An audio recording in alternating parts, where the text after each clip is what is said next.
Hoy vamos a hablar sobre la célula animal. Las células animales tienen un diámetro inferior al de las células vegetales y no poseen pared celular ni cloroplastos. Están formadas por peroxisomas, citoplasmas, núcleo, nucleolo, aparato de Golgi, vesícula secretora, lisosomas, retículo endoplasmático, membrana plasmática, microtúbulos, ribosomas, cromática y mitocondria. Membrana plasmática. Separa la célula de su entorno. Mitocondria. Oxida combustible para oxidar ATP. Retículo endoplasmático rugoso. Síntesis de proteínas. Retículo endoplasmático liso. Síntesis de lípidos. Metabolismo de fármacos. Envoltura nuclear. Segrega la cromatina del citoplasma. Nucleolo. Síntesis de ARN ribosómico. Núcleo. Contiene los genes. Complejo de Golgi. Procesa, empaqueta y distribuye proteínas a otros orgánulos. Pared celular.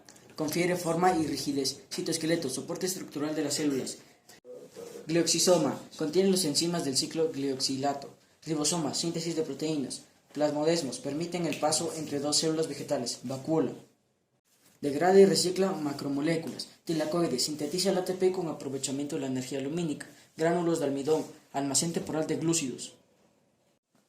Cloroplasto. Almacena la energía solar, produce ATP y glúcidos.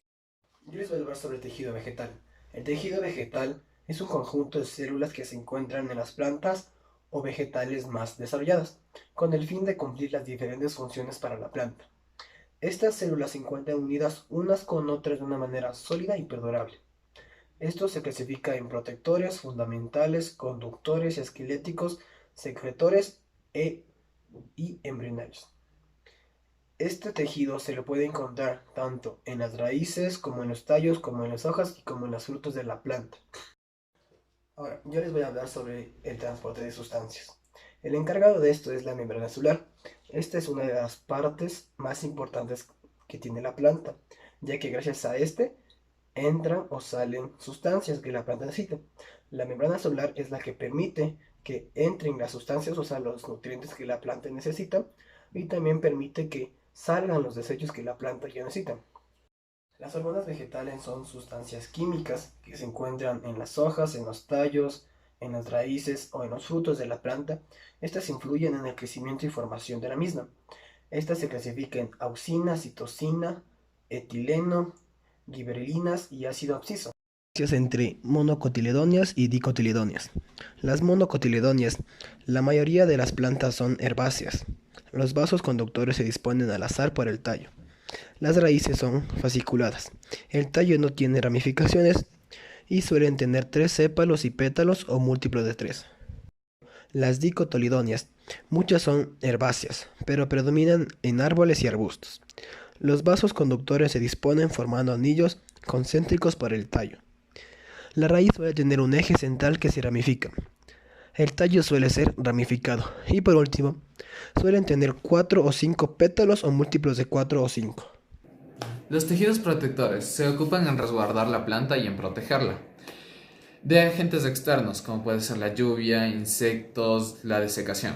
Se clasifican en dos: el tejido epidérmico, el cual tiene la cutícula. Es una capa que protege de las barreras externas y provee una barrera. La siguiente es el tejido suberoso, lo cual es lo del floema, es un tejido muerto y que protege a plantas de insectos. El desarrollo embrionario de las plantas es el conjunto de crecimiento y diferenciación de las células de las plantas. Estas se dividen en dos: primarias y secundarias. Las primarias están en todas las plantas, como en raíces, hojas, tallos, y en las secundarias están solo en algunas plantas específicas, como pueden ser en raíces y en tallos. Hay 3 etapas: la embriogénesis, la germinación y el crecimiento, por último. Tejidos de sostén. Estos tejidos son duros. Como dice el nombre, dan estructura y soporte a la planta. Se clasifican en dos: clorénquima y esclerénquima. La clorénquima es un tejido vivo. La esclerénquima, al contrario, es un tejido muerto, muy duro y engrosado. Las células vegetales se diferencian de otros tipos de células eucariotas por ciertas características distintivas, como son principalmente que contienen una vacuola central de gran tamaño que ayuda con el movimiento de las moléculas y la digestión de desperdicios. Está formado por ribosomas, membrana, pared celular, citoplasma, vacuola, mitocondrias, peroxisoma, núcleo, aparato de Golgi, cloroplasto, retículo endoplasmático rugoso. Vamos a hablar primero sobre los movimientos de la planta. El quimiotropismo nos habla que el movimiento de la planta se basa sobre sustancias, por ejemplo, el oxígeno. Luego viene el fototropismo, que nos ayuda desde la luz. Gracias al movimiento de la luz crece el plante hacia arriba. Luego viene el hidrotropismo, que las raíces ayudan a que crezca en las zonas húmedas. Y por último el gemotropismo, que nos ayuda a que crezcan, por ejemplo, en las paredes, que crezcan a la altura de ellas. La respiración celular de las plantas se basa en la diurna, que toma la fotosíntesis, que es el dióxido de carbono, y la transforma en oxígeno. Pero la nocturna es al revés, absorbe oxígeno y bota dióxido de carbono. Les voy a hablar sobre lo que es el tejido animal y todas sus divisiones, en la que tenemos el tejido nervioso, el tejido muscular, el tejido conectivo y el tejido epitelial. Vamos a comenzar con el tejido nervioso. Bueno, este tejido se desarrolla a partir del ectodermo embrionario, el cual es una capa que recubre al embrión y al epidermis, y está compuesta principalmente por dos tipos celulares, los cuales son las neuronas y las glías.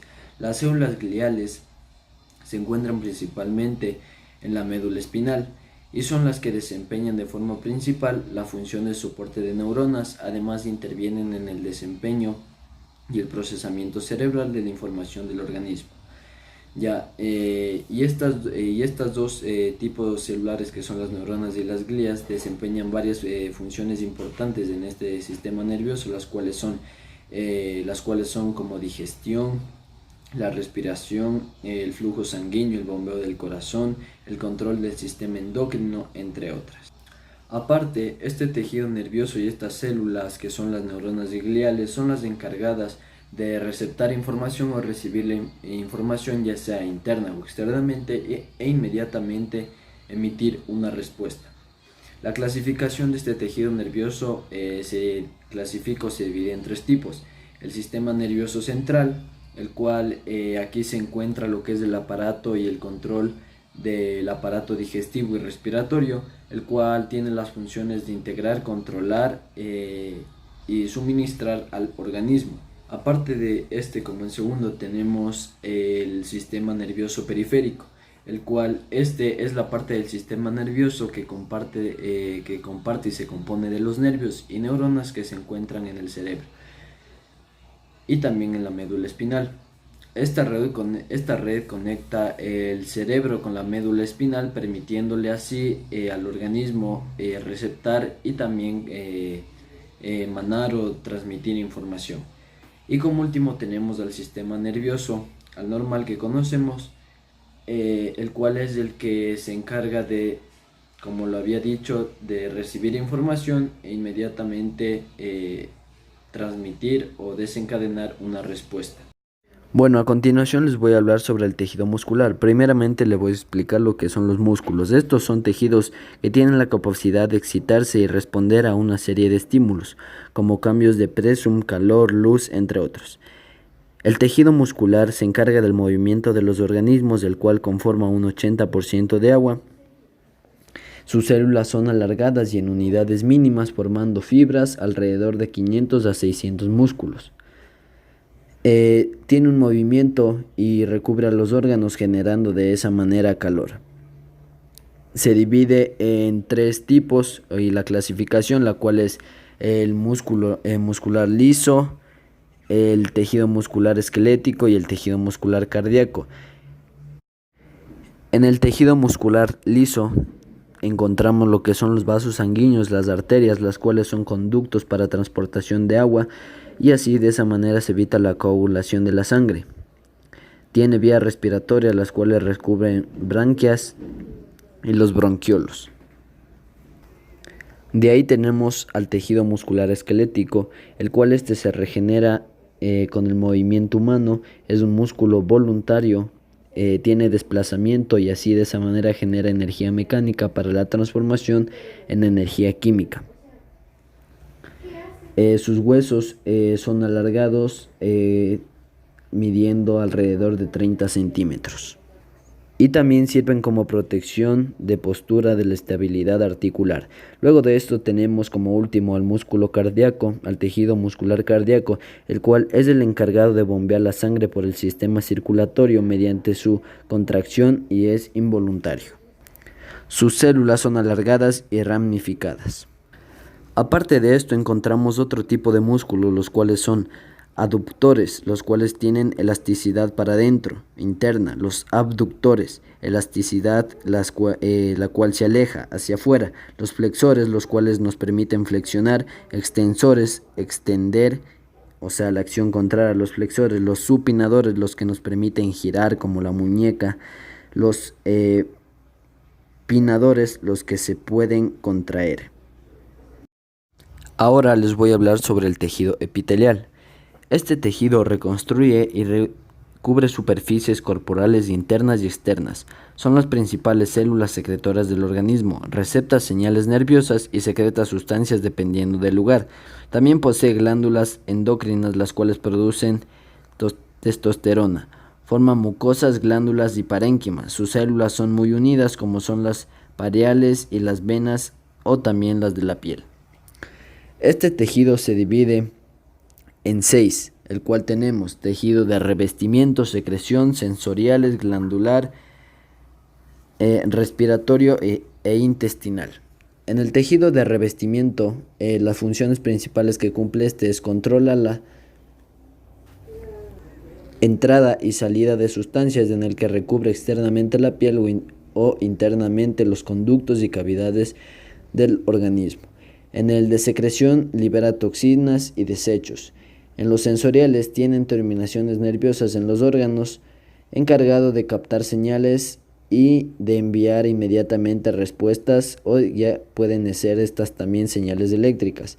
El glandular es el que forma las glándulas y tiene gran capacidad de producción de sustancias. El respiratorio humedece y protege las vías respiratorias, actuando como una barrera contra patógenos potenciales y moléculas extrañas. El intestinal consta de células especiales que forma el intestino, controla la absorción selectiva del líquido intestinal o beneficioso, nutrientes y otras sustancias del cuerpo. A continuación, el tejido conectivo. Este tejido también se denomina de sostén, ya que se relaciona con los tejidos epitelial y muscular, a los que se les confiere soporte y rellena los espacios entre células y los órganos. También forma trabéculas y tabiques en el interior de los órganos para constituir el estoma. Dado que almacena lípidos, representa una reserva nutritiva debido a su riqueza en mucosacáridos y almacena agua y electrolitos. También almacena proteínas y se calcula que 1/3 de las proteínas plasmáticas del organismo se encuentran en los espacios intercelulares del tejido conectivo. Este tipo de tejidos se originan en el mesodermo. Estas células proliferan y se diferencian en células mesenquimatosas que proliferan, maduran y así producen algunos de los tipos celulares presentes en el tejido conectivo. Y otros derivan de precursores situados en la médula ósea y migran al tejido conectivo, donde desempeñan su función. Este tejido se divide en 6, en el cual tenemos tejido adiposo, en el cual la función es de reserva energética y como aislante térmico y mesiónico. Su célula se llama adipocito para el almacenamiento de lípidos. También tenemos el tejido cartilaginoso, el cual es rico en halógeno y elastina, brinda resistencia y rigidez, forma noenias y brinda fragilidad y elasticidad. También tenemos el tejido óseo, formado por osteocitos, osteoclastos y osteoblastos. Tejido sanguíneo es el responsable de transportar los glóbulos rojos y las células rojas. El tejido esponjoso alberga la médula ósea roja, y el tejido hematopoyético, el cual es el responsable de la producción de células sanguíneas y de control a la médula roja.